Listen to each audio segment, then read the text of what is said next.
Like and subscribe. Like and subscribe to our channel.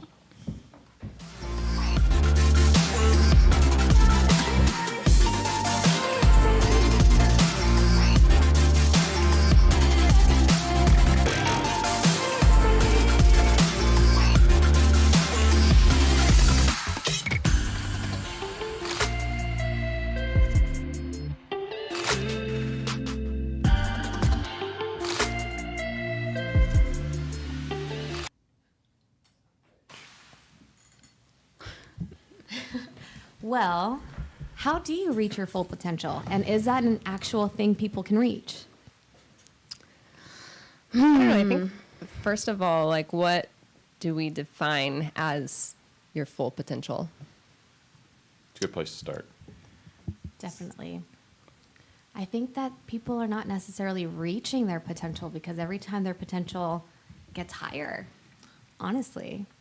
So what is the potential?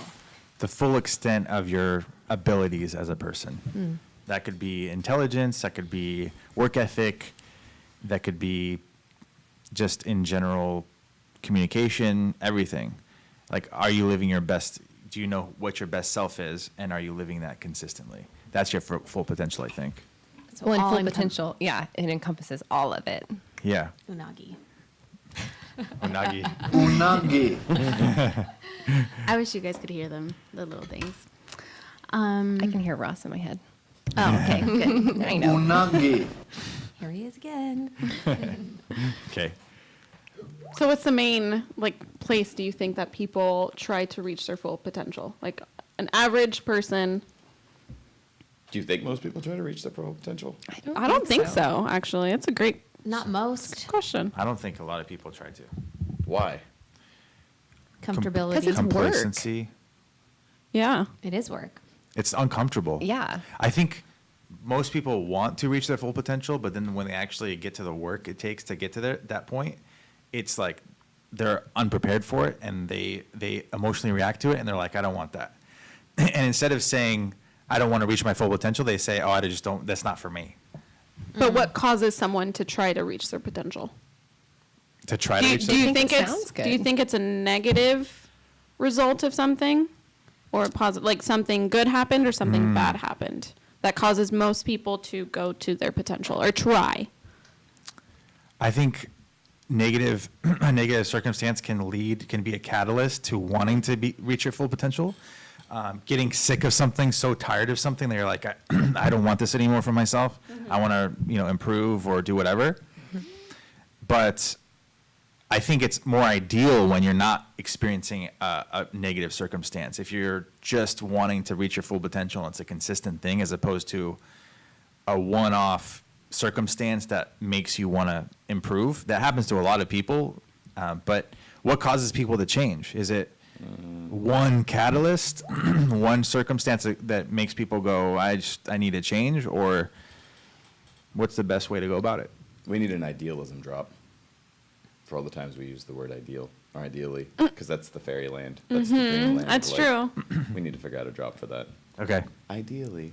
Ideally. Like the If you study success literature, trauma seems to be a big part of what drives a lot of successful people.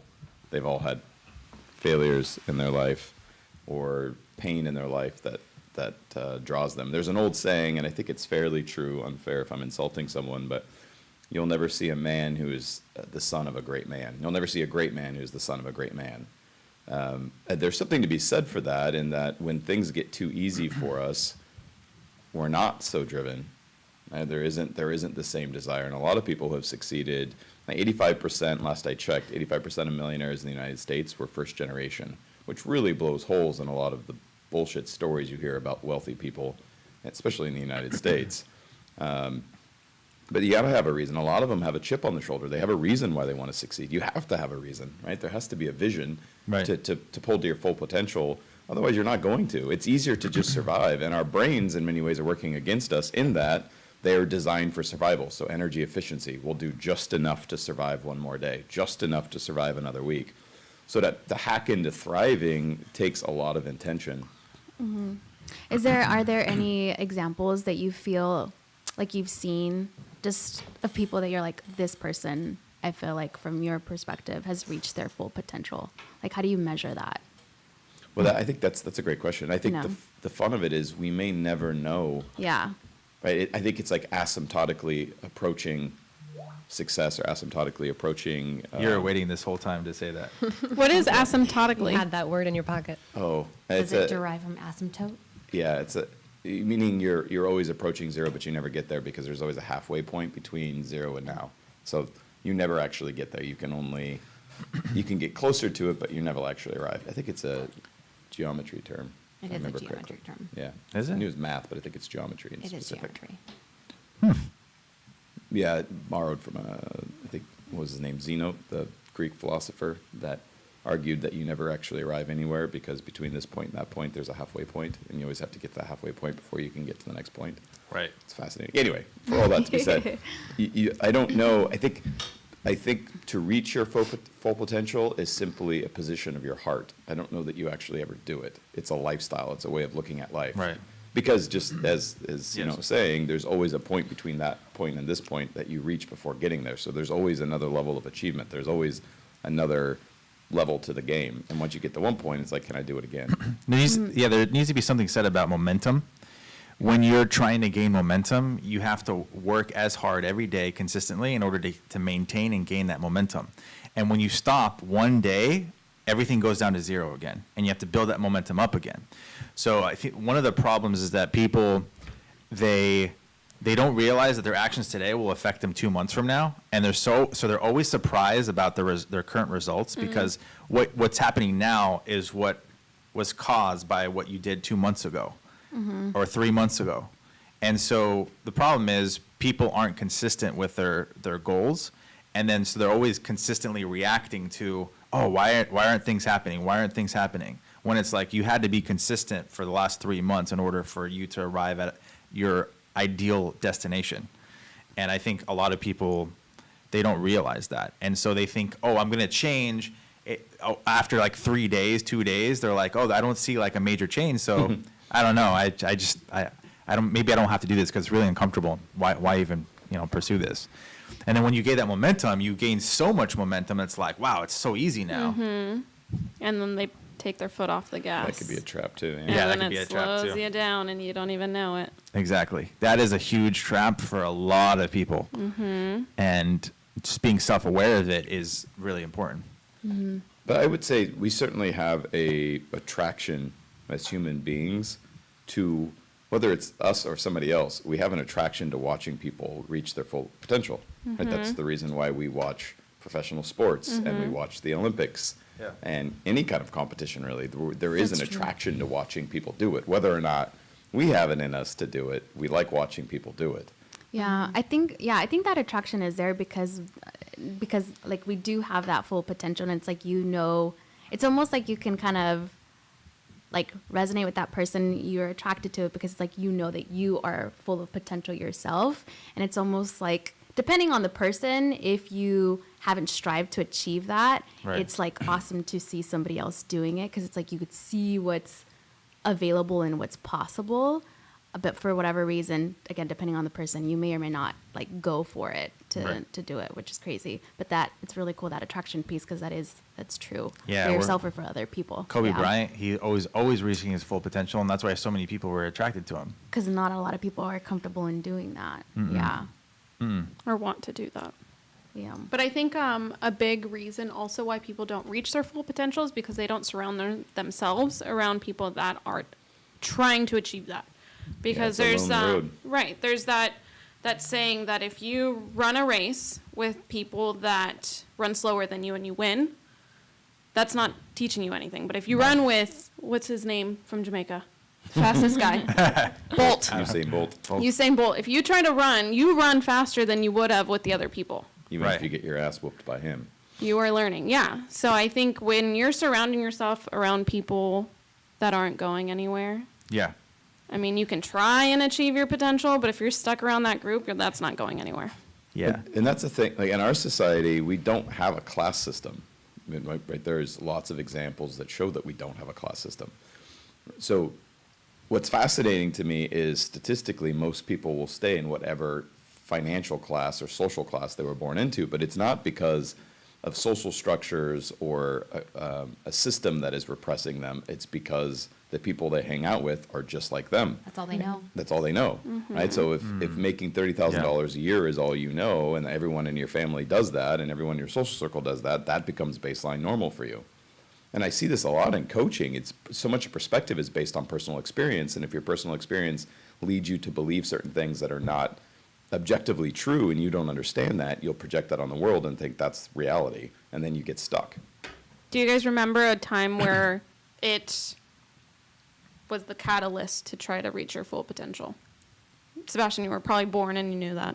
11 years old. I made the decision. In the womb. It was Watching early. it. Molly, was there anything that, whether that's with yoga or pole fitness Pole fitness. or in business, Um, that you know it was the moment when you were like, yes, I'm going to get better. I'm going to be better. honestly, I feel like it really stemmed from joining this business. I knew that when I had gotten laid off at this other job on April Fool's Day, I thought it was a joke. I knew it was a blessing in disguise at that point. I knew that obviously as a receptionist there, like it wasn't going to take me anywhere unless I knew it was going to expand in the company. So it was like, okay, this is the time that I'm going to take for myself. I think it was a couple of weeks, maybe 2 or 3 weeks. I just did my, just practice yoga, literally. I did that every day. And when I joined this business, it was one of those things where I had met with you as my first interview, met with you, Sabs, on my second interview, and then kind of joined the team right within that same week. And I just remembered kind of hearing your morning meeting, and it's one of those things where I was like, wow, this is a place where people actually try hard, try to develop themselves. And I kind of, like, you don't really know what you're getting into, but your heart feels it. So I ran with that. So I ran with like, I am supposed to be here. And since then it was one of those moments, because when I met you, I was 23, 24, 23, because I was turning 24 that year, I remember. And I did not know what the heck I wanted to do at that point, like with my life. Like I had right out of high school, I went to college, and then during college, I quit, decided to work. And then when I was working, I came back into school at that point too. I was like, I should go back to school because my parents told me that I should go back to school. And I did that for the next couple of years when I was working with you guys. And then it was like, shit, I don't even want to do this again. Like I understood at that point that as long as for myself, I continued to work on myself, develop myself, I would be able to manifest the life that I want to live. So to me, knowing at that point, or being that catalyst of like getting laid off, not knowing what to do, but putting myself in a situation where I am going to be surrounded by people that are going to get me where I want to be, then okay, let's go full force. And it's a continuous journey. I don't ever feel like I'm reaching my potential at all. That's why I'm asking, like, is that a thing like you were talking about? Can people actually reach it? Like, I feel like there's always that level up, and I am just like not in a rat race with it, but I like that. I like being able to challenge myself. Not many people do. That's why there is complacency, but I'm enjoying this ride. It's asymptotic. It is asymptotic, for sure. You keep using this word. It means what you think it means. It's the first time. What was the other? Oh, pedestal. Oh, yeah. Pedestalized. Pedestalized. It's a word, by the way. It is on the Urban Dictionary. No, correction. It's a word everywhere. But yeah, so I am thankful for this ride. I'm still in it. And I think that was, for me, the point. And I always look at this job, and when the people come in it, especially in the sales role, when they're coming in like 18, 19 years old, I'm like, holy shit, you guys are in it, and you don't even know how good it is. Yeah. As long as, Or how bad it can get. Or how bad it can get. Like, if you don't see what's in, or what's that thing that you say, like, if you don't see the $1 million, yes, exactly. If you don't have $1 million mind, you won't see the $1 million opportunity. Thank you. And I definitely see that with this company, and going to do whatever it takes to make sure that we get there. Yeah. So what about you guys? Like, what was a turning point, I guess, in your life to make sure that you guys are in the right track to continue to reach your full potential? I think that I always had a drive to like do the best that I could in something, even from a young age. Like thinking back on sports, like I was always a competitor. I couldn't remember what's the right word. I got what you're saying. I noticed that you're always aware of how you say things and how other people say things. That's one thing that you're very good at, Kat. Oh, thank you. We should have our own like Like word. this, I don't know if like Reel of words. is it Yeah, right to that's use good. syntax? Your syntax, no, that's written, right? Written is syntax, but the way you say things is like really well put together, like in a sentence. The syllable. I'm a good Syllable. articulator. The syllable.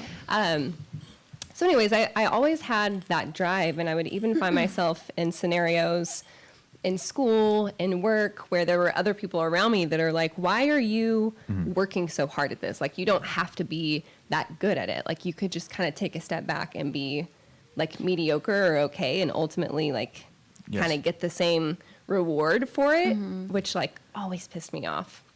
The number one thing that shows that you're on the right track is when people start asking you why you're working so hard. That's like the number one thing people say when you know you're on the right track. It's like, you don't need to work that hard. You don't need, like, you can take a little time off, spend more time with family, things like that. So the drive was always there, but I think to the point of like it matters who you surround yourself with, and coming from like such a small town, I didn't really have like, my parents were obviously great examples of working hard, and I think that's where that drive kind of initially came from, but there wasn't the like, hey, how do all of these pieces fit together? Like, how do I develop my mind? How do I strengthen my body? How do I like balance myself spiritually, until I started with our business. And then it was like, oh, okay, like I've got all the pieces now. And then it was probably like, well, pretty much from the very beginning when I started, like I've had some personal turmoil going on for the first like year and a half, 2 years. And it just kind of got to a point where I did like essentially hit what I would consider rock bottom, and was like, no, heck no. Like, this is not like what I'm here for. I'm going to come out on the other side of this. So that's really what I would say was the catalyst, but there were always the pieces that kind of built up to like that point. Yeah. And it just makes me think of the saying that you have, like, people don't change until the pain of staying the same is too great. Yeah. Being that you were from a small town where most of what you've learned here was just not present, did you ever have like pushback in your like inner voice telling you like, I don't need to do all that stuff. I don't need to read a book. I don't need to, or other people maybe back at home that were like, why are you doing that? Oh yeah, people back at home for sure, but personally, no. Just for the record, so that we can all hear it, how large was your graduating class? 10. People. Wow. 10 people. So I thought, And that was big crazy. for the I school. I thought I grew up in a small town, and we had like You did not. 157 people in our graduating class, and I knew every one of them by name, middle names, most of their birthdays. Oh my Are you God. talking Yeah. about high Oh, school? high school. Okay. So okay. 10 is like, Wow. Wow, I had That 200. I is thought that was small. crazy. 10 doesn't even make up a soccer team. You're We missing didn't by have a one. soccer team. Yeah. But like back to the point, like there's people out there that are trying to improve their lives in all sorts of ways, but they're getting that pushback from their family, their friends, their girlfriend, their boyfriend. Now, how did you overcome that and just say, screw it, that's not? I was always, as Frank would say, like instigator, or what'd you call me? Antagonist. Antagonist. Like anytime that Everybody's somebody like- told me something that I didn't like, I was like, nope, doing this, like doing it my own way. So I don't know. I think like for the people out there that are listening to this, it just depends on like what your true values are, because there's going to be some people that like value, not that I don't value my family or the way that I grew up or where I grew up and my friends, but my biggest value was going to be in creating the life that I wanted, which Right. wasn't going to be what somebody else had created for me. Eat the meat, spit out the bones. Take the things you love about your community and your culture, and get rid of the things you don't. Simple rule there that will change your life, and especially if you can learn it early. Get advice and follow people who are where you want to be. That is Yes. like that alone will change the trajectory of your life if you can just commit to that process.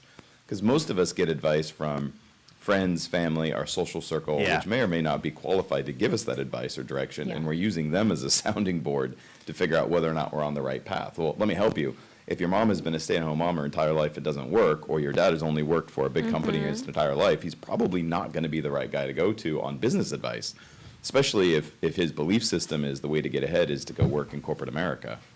So you want to make sure whatever you're doing, or if everybody in your social circle makes $30,000 to $50,000 a year and you want to make $1 million, don't look to them to tell you how to do that. Go Yeah. find somebody who's done it. If you can find a way to be around people like that consistently, you're. And now it's easier than ever. Yeah. Yeah. Yeah. We're all connected online. Yeah. But just like working personally with someone, and you see just things like, you see somebody close like a $1 million deal, and you start to believe in it. Oh wow, you can actually do that. But before, like if you're just getting all these people saying, oh, you're never going to close $1 million deal, just stop aiming for that. Stop aiming for that because it's not going to happen. Like you're going to start believing whatever you surround yourself with.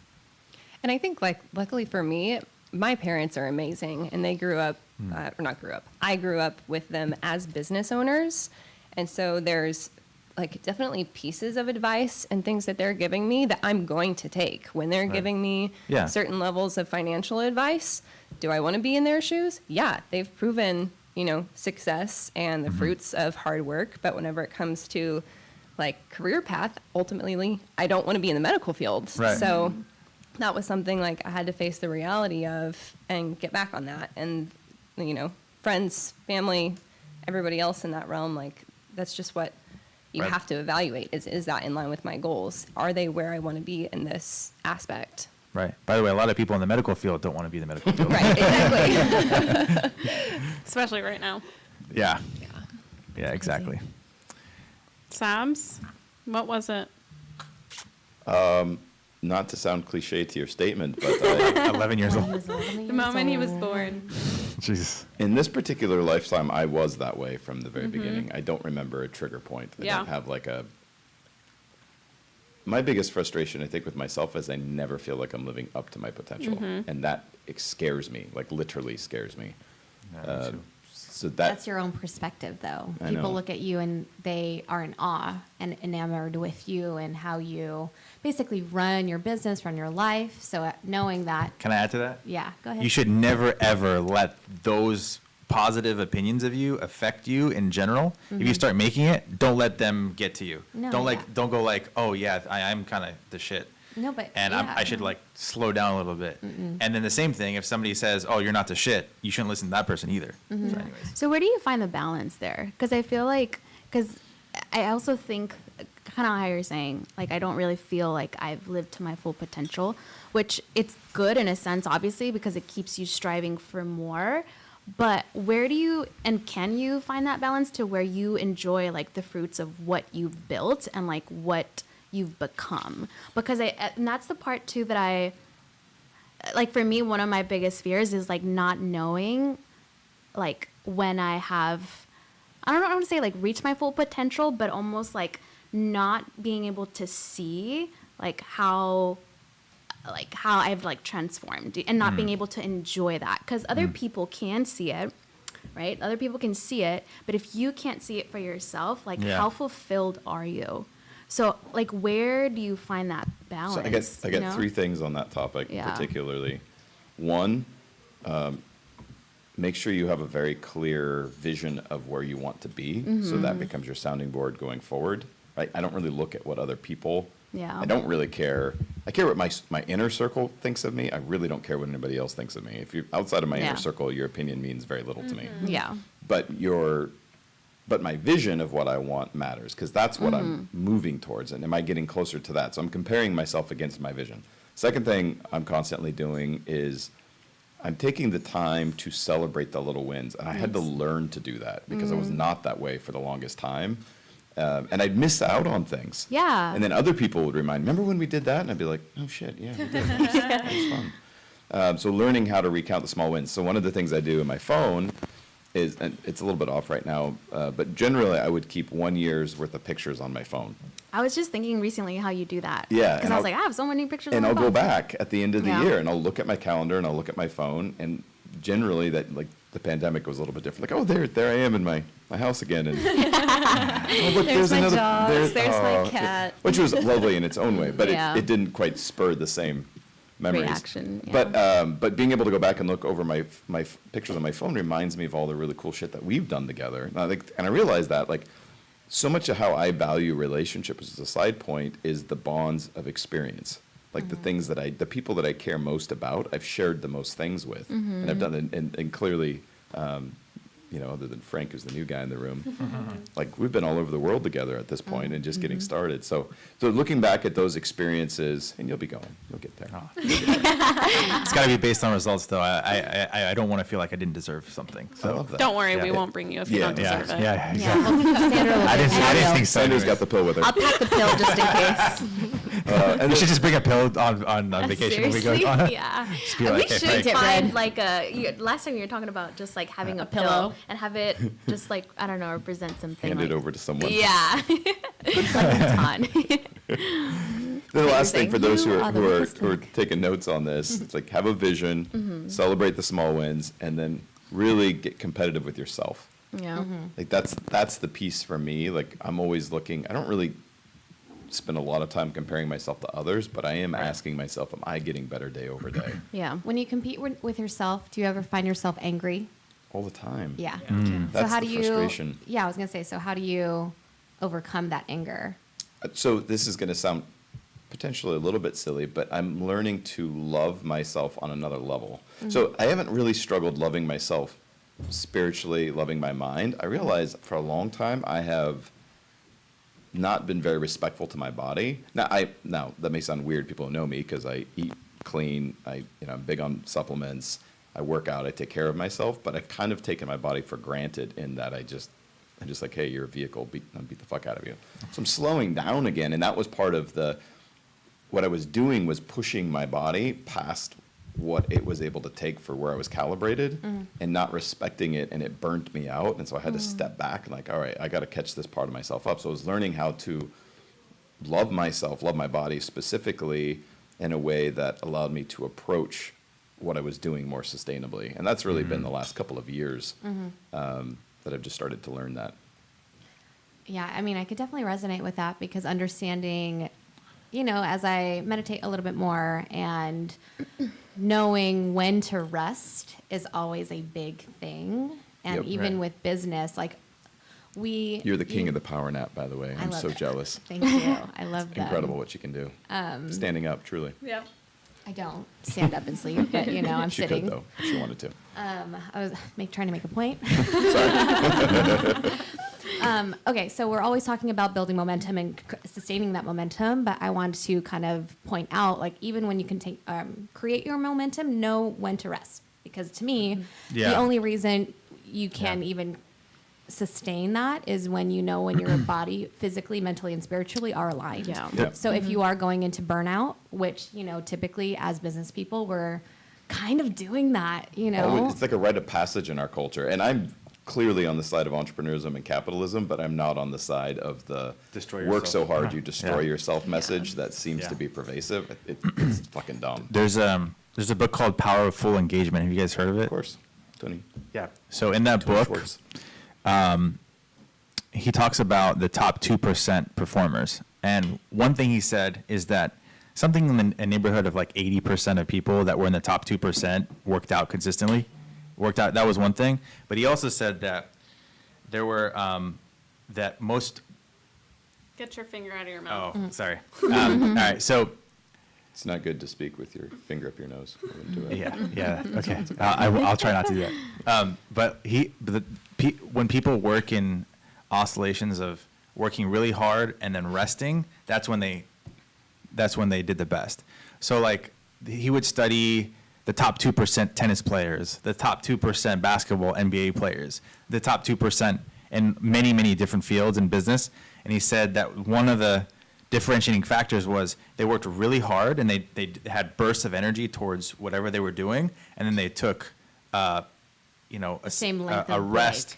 break. They took Not an necessarily. intentional rest. Yeah, it wasn't necessarily, it's a great book. It was formidable for me in my early years. But the premise of the book is the powerful engagement. And the idea is that it takes deliberate disengagement Yes. to get full engagement. Yes. And so, like, that's for, you'll see me, the guys laugh at me, I'll play Pokemon, that's my thing. Like, that's not an accident. I'm doing it because the game has enough energy in it that it will pull me Disengage. into it, disengage me from everything else for 5 Right. minutes, much to the chagrin of some people if they're trying to get my attention. Right. I'll disengage and then I come back refreshed, Exactly. as one 100%. example. But yeah, it's a great book. I like that. But people might misunderstand that and use social media as a disengagement. I That's think, a good right? point. That's a good point. Yeah, and for it to work well, it's got to produce positive emotions, and it can't be an addiction in and of itself. Well, I was going to say, there's positive emotions in addiction, and you will scroll through and just like, oh, I like that. Oh, I like that. Oh, I got a new pin for my recipe tonight for dinner. Like, there's so many things. So what are some examples that you guys use to disengage on a daily basis? Meditation. Meditation, Pokemon, Journaling. Pokemon. reading. Nice. Frank, what do you do? Take a walk. Okay. Just like go outside, Workout. work out. Yeah. But like Yeah, just take a working out walk. is a huge I think one. when I was studying like hard, like so I had really hard tests sometimes, and usually what I would do is I would intentionally study for half an hour, and then I'd take like a 20-minute walk. And that's how if I had to study for something really serious, that's what I would do.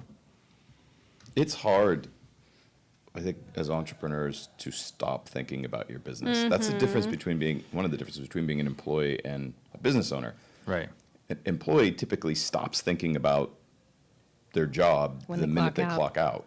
As an entrepreneur, that never really, it's like your child, right? And I feel that way about Phoenix. It's my child. So if somebody attacks it or disrespects it or treats it bad, I have a visceral response that feels just like my child. But as a result, I have to be really deliberate to not think about what's going on. Right. Because it's a habit of thought. And so I have to have really, really strong activities that will pull me out of that. Working out very often can be that, Absolutely. but things like that. Going to your point, you should derive most of your enjoyment from your daily actions, not one big moment, I think. I was reading that there's a difference between, with regards to goals, leading indicators versus lagging indicators? Slagging indicators, you said? Leading indicators and lagging indicators.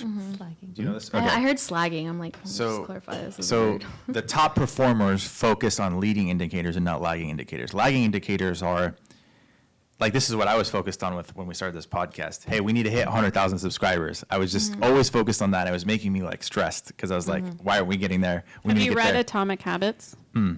I'll read it though. Good read. This James- is kind James of Clear. unraveling what you're going to talk about. Yeah. And then, so leading indicators are focused on what are you doing consistently. So a leading indicator versus lagging indicator would be, the difference would be, I'm going to make 100 calls today as a leading indicator versus I need to sell $1,000 worth of product today, right? And the top performers focused on leading indicators, like Olympic athletes, whenever every 4 years they have to perform. But what they're focused on is not winning the gold medal. They're focused on today, I need to be the best I can possibly be. And if you can derive your enjoyment, I think that's when you start to really win. You derive enjoyment from the daily activities. But we Enjoying the teach that as a process. principle in our Yeah. business, right? That's Right. follow your effort, not your result. It's a way of expressing that, meaning like the part you can control, follow your effort, the result will come. And then when you can find joy in the journey, you can find joy in the effort, that's sustainable. And where so many people screw this up, and in life in general, but certainly in entrepreneurship, is this idea that I'll be happy when. Yes. So they throw out their happiness into some indiscriminate point in time Yeah. that may or may not ever happen. And even when it does, it's satisfying for all of 60 seconds. Right. Like the greatest moments that I think of in my life have been experiences shared with other people along the way. It hasn't been any one milestone. The milestones are cool, but that's not what The motivates journey. me. It's the journey. It's the experience. That's sustainable. Right. There are a lot of people who suffer burnout or get fried out in business or in life. They're putting off their happiness to some other moment. So they have vision, they're just not happy in it. That's not sustainable. Be happy, whistle while you work, enjoy the process of getting to your goals, And that is a far more sustainable way to get there. And guess what? What's being bragged about online are the moments. Are those moments? Oh, I know. Hey, I just bought a Lamborghini. I just. And unfortunately, people haven't had success yet chase that, right? They're chasing the results. They don't get the effort part of it. That's why social media is highly misleading. That's why you want to get around good people. And there's a lot of guys who are dropping great content on there. I think Gary Vee is one of them. He's constantly, seems like he's always talking about happiness now and choose happiness over money and things like that. So there are guys who are getting out there and saying it. Who doesn't love Gary Vee? Yeah. Most people, though, are chasing the result and don't understand the process. Right. Exactly. Where do you think people have trouble with this in their life? I think people have a lot of trouble with this dealing with parents. I think that's a big issue. Now, I know that people's parents here, really great parents, but I think, if you're, for example, if I think this is very prevalent in Asian culture, Middle Eastern culture. Hey, you need to do this. You need to have this degree. You need to be this type of person. And they're pushed into that. And that's more like they're pushing you towards that moment and not necessarily towards, like, just do the daily actions that derive happiness. What was your question, though? But what was this? My question is, how do you deal with parents that overly emphasize moments as opposed to what he's talking about, which is daily actions, control what you can, or focus on what you can control, things like that. How do you fight against that, or how do you, especially when people are being influenced at a very young age? I mean, for me, I think that it was good to kind of have that structure growing up. Because even if I didn't know it after, like during that period of college or whatever, I at least had the mindset of continuously moving towards a goal, right? Because as my parents would, always going into school and things like that, I kind of not separated myself, but I put myself in a situation where I got to choose what I wanted to do at that point. And I had to kind of rebel against my parents because although I kept hearing it over and over again, I still kind of hear it though. Like I hear from my family, like, oh yeah, you should go back to school and get your degree. And I guess I'm ignoring it. I'm not really listening to their advice because where they are now isn't where I want to be. Much different world. And I feel like they're understanding that. Even though they're wishfully thinking that I should still continue to go to school, like I hear it. But I'm like, well, you're here and I want to be over here. Yeah. So you kind of just have to understand that. For me, I'm lucky in that sense. I know that there are other people who listen to their parents and continue doing what they're doing and perhaps not loving their life as much as they wish they would, But I am considerably a very happy person. I think in the world that I'm living in, like although that there are some like adversity or struggles or whatever, they're not necessarily super duper, I guess, traumatic or in any way. I mean, we all have trauma, whatever. That's another story. All of us have That's trauma. that's another podcast That was to a go good into. podcast, yeah. But yeah, I just consider myself lucky, kind of ignoring the fact, right? For Asian family, I guess. Yeah. My parents are very Americanized, though, I feel. Yeah. I think something that's important to remember, though, is, and this is generally speaking, it definitely wouldn't be all parents, because there are parents out there that aren't as great, I think, but they want what's best for you, right? So they're trying to give you advice, and usually in particular in something that they know that they believe is going to be good for you.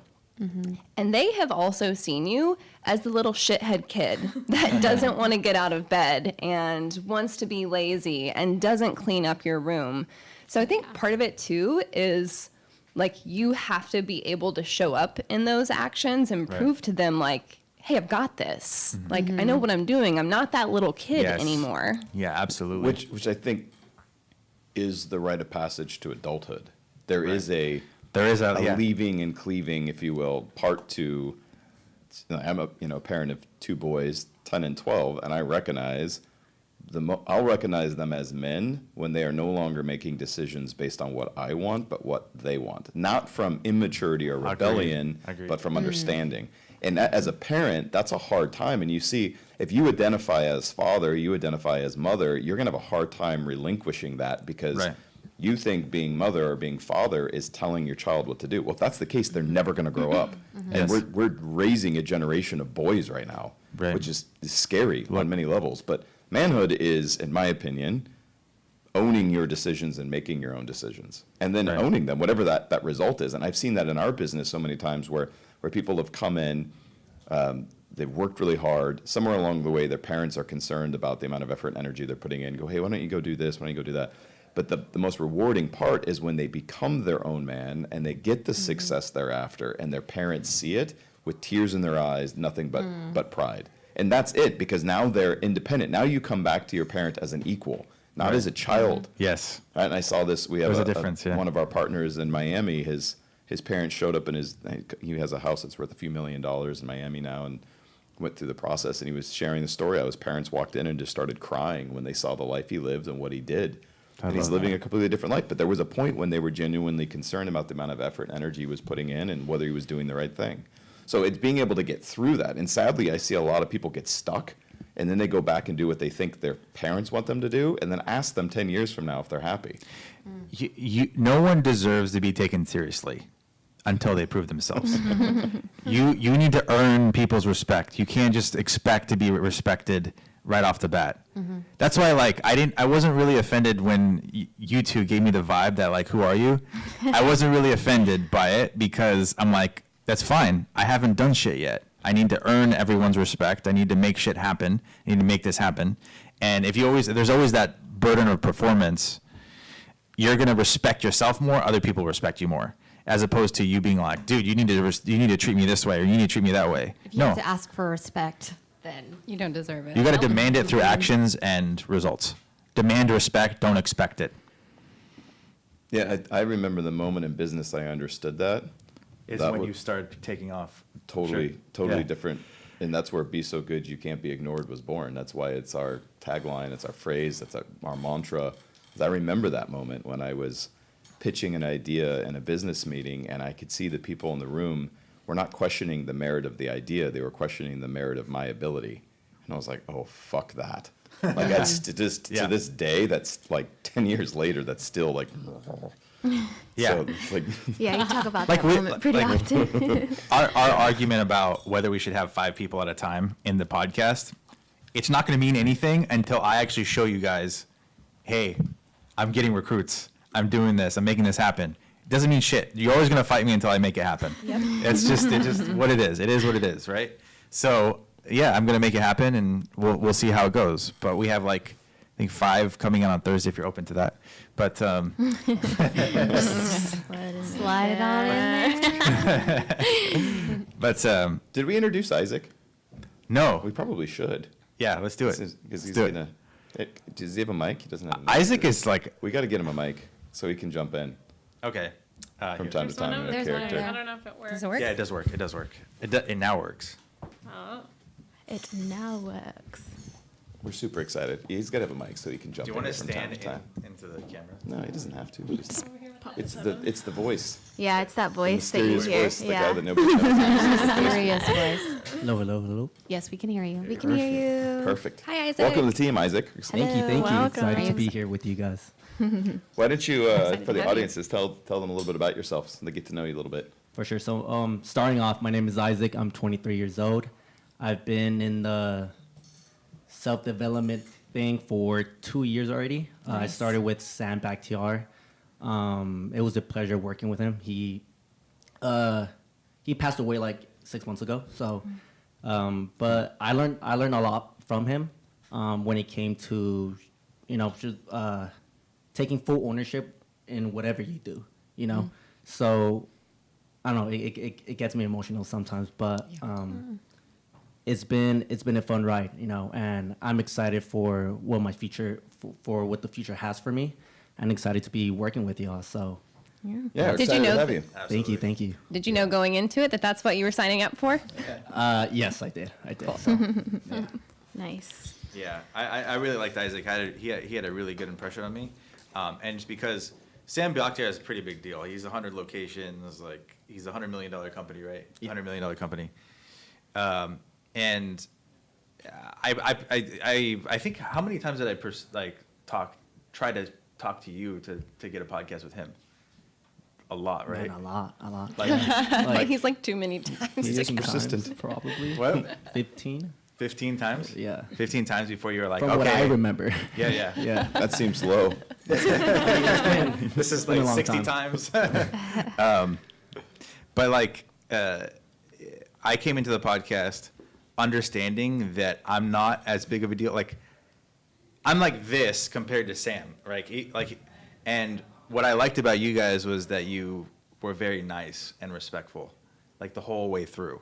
Like you were very like, hey, you got back to me right away. I'm nobody at this point, right? You don't even know who I am.